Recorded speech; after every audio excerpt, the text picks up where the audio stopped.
दोस्तों good afternoon. आशा करता हूँ आप लोग सब अच्छे होंगे। इनिशियल पब्लिक ऑफरिंग यानी कि आईपीओ 21 अक्टूबर से 23 अक्टूबर तक खुलने जा रही है। एक धमाकेदार आईपीओ जैसा ये लग रहा है अभी, क्योंकि इसका जो लिस्टिंग गेन होने का चांसेस है काफ़ी अच्छा है। ये सारे वीडियो में मैं बताऊंगा। तो कुछ ब्रीफ सिनॉप्सिस लिया जाए ये कंपनी के विषय में, तब मैं आईपीओ की डिटेल में आऊँगा। तो एक कंपनी के विषय में जानने के लिए पहले हम लोग जाते हैं इसका इस्टेब्लिशमेंट ईयर में। ये दिसंबर 1990 को इस्टेब्लिश हुआ था। कंपनी का नाम है वारी एनर्जीज लिमिटेड, वारी एनर्जीज WAREE एनर्जीज लिमिटेड। इसका इस्टेब्लिशमेंट हुआ था दिसंबर 1990 में, और ये इंडिया का लार्जेस्ट मैन्युफैक्चरर है सोलार पीवी मॉड्यूल का। और इसका जो टोटल कैपेसिटी है वो 12 गीगावाट का है, ये एनर्जी का कैपेसिटी। तो ये एक कंपनी काफ़ी अच्छा लग रहा है क्योंकि लार्जेस्ट है इंडिया का जो पीवी मॉड्यूल बनाती है, और इसका कैपेसिटी भी काफ़ी अच्छा है, 12 गीगावाट का है। और इसमें जो प्रमोटर्स हैं वो प्रमोटर्स के नाम है हितेश चिमनलाल दोषी, वीरेन चिमनलाल दोषी, पंकज चिमनलाल दोषी और वारी सस्टेनेबल फाइनेंस प्राइवेट लिमिटेड, ये इसके प्रमोटर्स हैं। और प्रमोटर्स का अभी जो होल्डिंग है कंपनी में वो 70% से ऊपर है। इश्यू के बाद ये अराउंड 64% बाकी रह जाएगी। 64% भी प्रमोटर का काफ़ी अच्छा हिस्सेदारी माना जाता है कैपिटल स्ट्रक्चर में।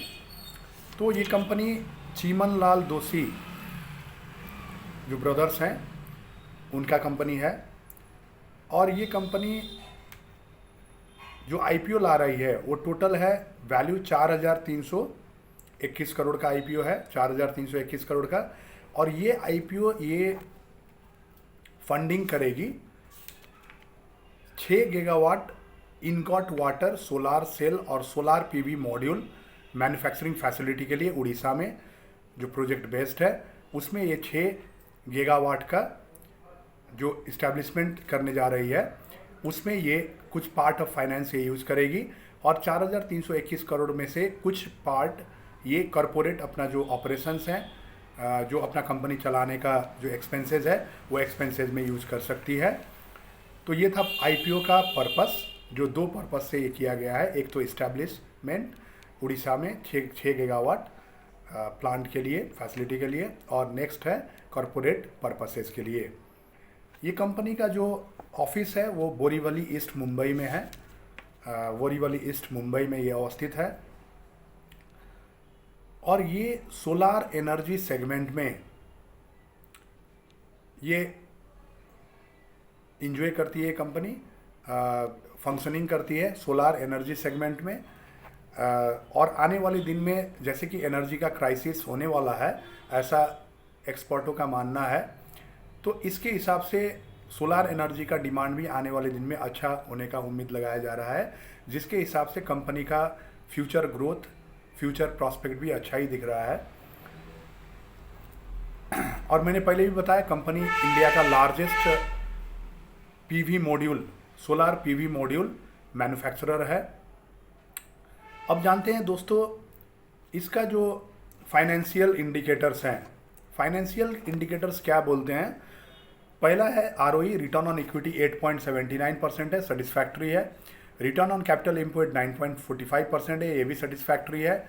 डेप्ट इक्विटी रेशियो मैक्सिमम 70% को ठीक ठाक माना जाता है, ये 0.06% है, काफ़ी नीचे, मतलब डेप्ट लगभग ना के बराबर है, कर्ज मुक्त कंपनी है लगभग।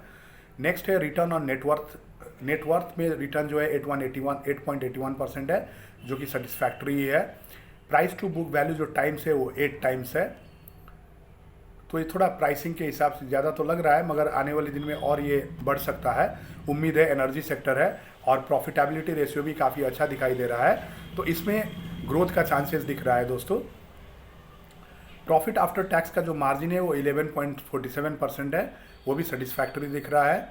तो फाइनेंशियल इंडिकेटर्स के हिसाब से भी कंपनी अच्छा दिखाई दे रहा है। अब ये प्रोजेक्ट, ये जो आईपीओ है ये इशू करने के बाद जो फंड रेज होगी उससे भी कंपनी का एक्सपेंशन होगा उड़ीसा में, और रेवेन्यू ग्रोथ में भी काफ़ी अच्छा उछाल आ सकता है। तो ये कंपनी फंडामेंटली भी साउंड दिखाई दे रहा है। यदि लिस्टिंग के बाद भी यदि किसी को होल्ड करना है तो लॉन्ग टर्म के लिए होल्ड किया जा सकता है। ये सिर्फ नॉलेज वीडियो है, कोई रिकमेंडेशन नहीं है। आप अपना ब्रोकर और कंसल्टेंट से फिर सलाह कर सकते हैं। अब आइए जानते हैं अक्टूबर 21, ये तो हम लोग को पता चल गया कि फंडामेंटली ये साउंड कंपनी है, एनर्जी का डिमांड आने वाले दिन में होने वाला है, तो कंपनी में कोई डाउट नहीं लग रहा है। इसका जो स्वॉट है, स्ट्रेंथ, वीकनेसेस, अपॉर्चुनिटी, थ्रेट्स। अब आइए जानते हैं आईपीओ का डिटेल्स, जो कल अक्टूबर 21 से 23 तक रहने वाला है। ओपन होगा कल 21 अक्टूबर को और क्लोज होगा अक्टूबर 23 को। प्राइस बैंड है 1427 रुपया टू 1503 रुपया। इसका मिनिमम लॉट साइज है 9 शेयर, 9 शेयर और मैक्सिमम है 14 लॉट का। तो रिटेलर्स मिनिमम 9 शेयर अप्लाई कर सकते हैं और मैक्सिमम 14 लॉट का कितना होता है, लगभग मान के चलिए 126 शेयर अराउंड होता है। तो 126 शेयर जितना अप्लाई कर सकते हैं एक रिटेलर। अलॉटमेंट डेट फिक्स किया गया है अक्टूबर 24 को। रिफंड होगा फ्राइडे अक्टूबर 25 को 2024 और डीमैट में ये शेयर क्रेडिट होगा अक्टूबर 25 को ही। रिफंड प्रोसेस भी 25 को स्टार्ट हो जाएगा। लिस्टिंग इसका होगा अक्टूबर 28 को। तो लिस्टिंग के डेट में मैंने पहले भी बताया कि 90% से ज़्यादा का लिस्टिंग हो सकता है। 90% मतलब कि यदि 100 रुपया है तो 190 रुपया के ऊपर जा सकता है लिस्टिंग प्राइस। तो यदि 1504 रुपया है तो अराउंड मान के चलिए इसका 90% आप निकाल सकते हैं।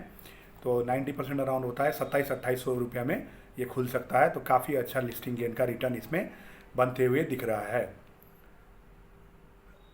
और इसका जो कट ऑफ टाइम है, यदि आपने अप्लाई किया तो लास्ट इसका जो कट ऑफ टाइम रहेगा वो रहेगा यूपीआई मैंडेट करने के लिए, क्योंकि यूपीआई से ही अप्लाई होती है ये। नेट बैंकिंग से भी आप जाके कर सकते हैं आसबा से। Application supported by blocked amount, ASBA एक फंक्शन रहता है नेट बैंकिंग में, वहाँ से आसबा से आप जाके अप्लाई कर सकते हैं। और यदि आपको ब्रोकर के ऐप से करना है तो आपको यूपीआई आईडी लगेगा। तो यूपीआई आईडी का मैंडेट आप कर सकते हैं, अप्रूवल दे सकते हैं 5 बजे शाम को अक्टूबर 25 को। तो अक्टूबर 25 शाम को 5 बजे तक आप यूपीआई मैंडेट कर सकते हैं। उससे पहले कर लीजिएगा क्योंकि लास्ट आवर में रश ज़्यादा होता है, हो सकता है सर्वर इश्यू आए या कुछ हो, तो पहले ही अप्लाई करके यदि अपना काम ख़त्म करेंगे तो वो सही रहेगा। आशा करता हूँ वारी एनर्जीज़ लिमिटेड आईपीओ का वीडियो आपको अच्छा लगा होगा। यदि अच्छा लगा है तो लाइक शेयर कर दीजिएगा और ऐसे ही वीडियो पाने के लिए मेरे चैनल को ज़रूर सब्सक्राइब कर दीजिएगा। Thank you all of you, have a nice day.